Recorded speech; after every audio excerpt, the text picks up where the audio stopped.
Halo, Assalamualaikum warahmatullahi wabarakatuh. Apa kabar? Hari ini masih hari libur ya, dan Jakarta juga suasananya meskipun kemarin tidak libur juga belum terlalu serami beberapa waktu sebelum tahun baru ya, masih banyak yang ada di kampung halaman.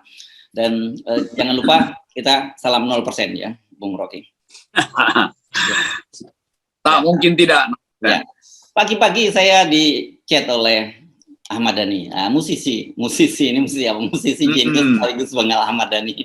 Dia bilang, kalau saya tanya, dukung 0%, oh aku bersama RG dan RH mas, maksudnya Burung dan Refli Harun. Saya kira benar, kalau dia dukung 0%, kan kemarin dia katanya dia mau nyapres juga nih, nah jadi dia bersaing sama Giring.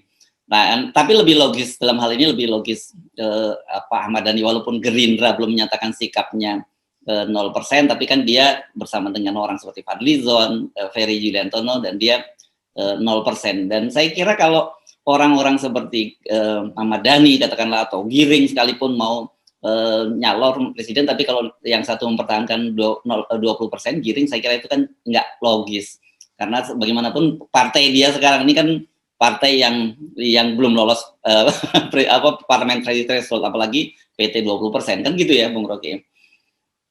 Ini kebanyakan diisi oleh orang-orang nggak logis sebetulnya, sehingga kita nonton pameran kedunguan. Tidak logis artinya memang dungu kan. Gimana upaya sebuah partai untuk menghalangi kadernya sendiri kan. Tentu aja banyak kader PS juga atau kader PDIP yang menganggap ya bagus juga 0% itu. Karena kan kader itu kan bukan hanya ada di Teguh Umar tuh. Jadi akhirnya kita tahu bahwa PDIP itu ketakutan sendiri itu. Karena mungkin dia udah survei, banyak juga kadernya yang pro FNN yang lagi kampanye itu. Kan otaknya mesti begitu, akal sehat kan harus dipulihkan. Dan di daerah juga saya dengar hal yang sama itu, banyak kader PDIP, Gerindra yang mendukung 0%, karena mereka punya ambisi yang logis untuk bertanding.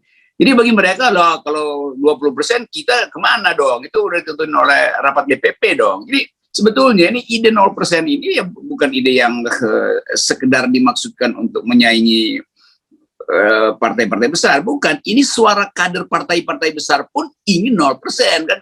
Karena mereka otaknya udah bagus, yang otaknya lecet dan bopeng-bopeng justru di DPP kan.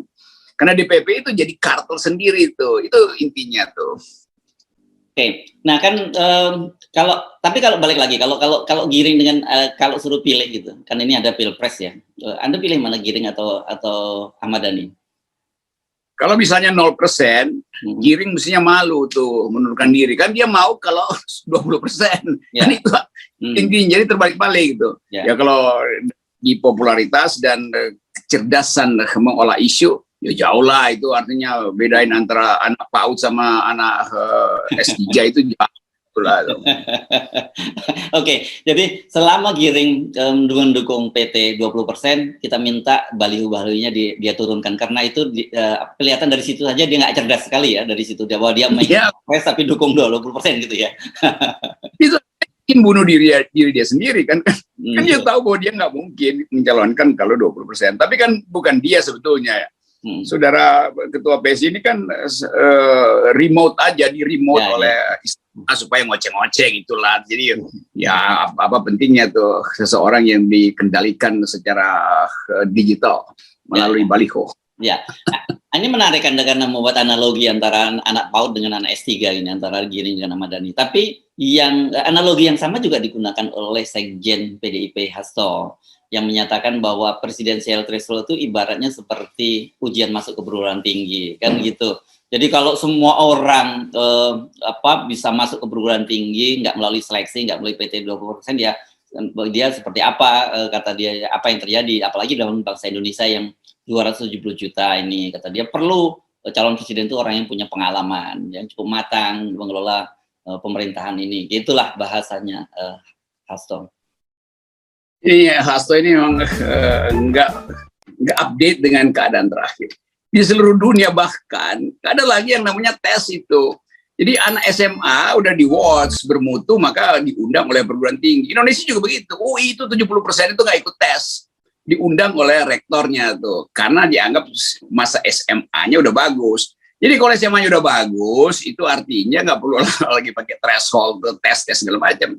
Sisanya doang tuh yang pro forma. Tapi lepas dari itu komentarnya Hasto itu kayak anak PAUD juga yang ingin lulus perguruan tinggi itu dengan pakai panitia yang dia tunjuk sendiri itu. Jadi jadi PDIP mau jadi panitia, lalu semua orang disuruh daftar. Ya nggak mungkin lah PDIP kalau jadi panitia seleksi pasti kader PDIP yang dimajukan. Dan di situ kelucuannya tuh. Dan saudara Hasto memang ada dalam kekhawatiran sebetulnya tuh. Karena sangat mungkin yang dia calonkan itu bahkan kalau dites PAUD pun nggak masuk tuh, apalagi mau lompat ke perguruan tinggi. Kan itu yang kita ingin lihat tuh. Jadi kita sebetulnya nonton ketakutan dari partai besar dan keduguan argumennya tuh. Kan nggak ada perbandingan antara 0 dan 20% itu disandingkan dengan orang masuk perguruan tinggi. Perguruan tinggi itu standarnya lain, tapi pemilu juga standarnya harus 0. Kan nggak bisa perguruan tinggi dibikin 0. Oke. Tapi kalau pemilu, ya semua rakyat punya hak kok. Karena nggak semua orang ingin masuk perguruan tinggi atau masuk perguruan tinggi bergengsi. Yang bergengsi aja sekarang rektornya dungu, bagaimana apa kualifikasinya? Ya. Rektornya aja pro 20%, gimana coba? Ya. Oke, tapi saya coba menggunakan analoginya Hasto dan kemudian memahami permainan para oligarki ini kan mereka menyatakan bahwa ini seperti masuk perguruan tinggi. Oke, tapi yang mereka mainkan nggak fairness karena mereka membatasi bahwa yang boleh ikut tes itu hanya ini gitu kan, kira-kira gitu, yang hanya orang ini yang artinya kalau apa ya, saya nggak bisa menganalogikan soal PT 20%, nah, itu apa kekayaan atau, tapi pokoknya kira-kira dibatasi hanya orang-orang tertentu saja yang boleh ikut tes. Dan dengan begitu sebenarnya dia udah bisa memperhatikan bahwa yang lolos juga bukan orang yang terbaik, tetapi orang terburuk di antara yang terbaik. Terbaik di antara yang terburuk. Jadi di kepala Hasto udah terlihat jelas. Dia akan pilih orang yang menurut dia lolos 20% itu. Padahal bagi rakyat, yang kan lolos 20%. Lolos 0% aja nggak mampu kok, karena itu dia takut yang 0%. Jadi kalau betul-betul mau, oke, daftar sama-sama itu, jangan dia pakai jalur belakang. Ini kan soalnya tuh.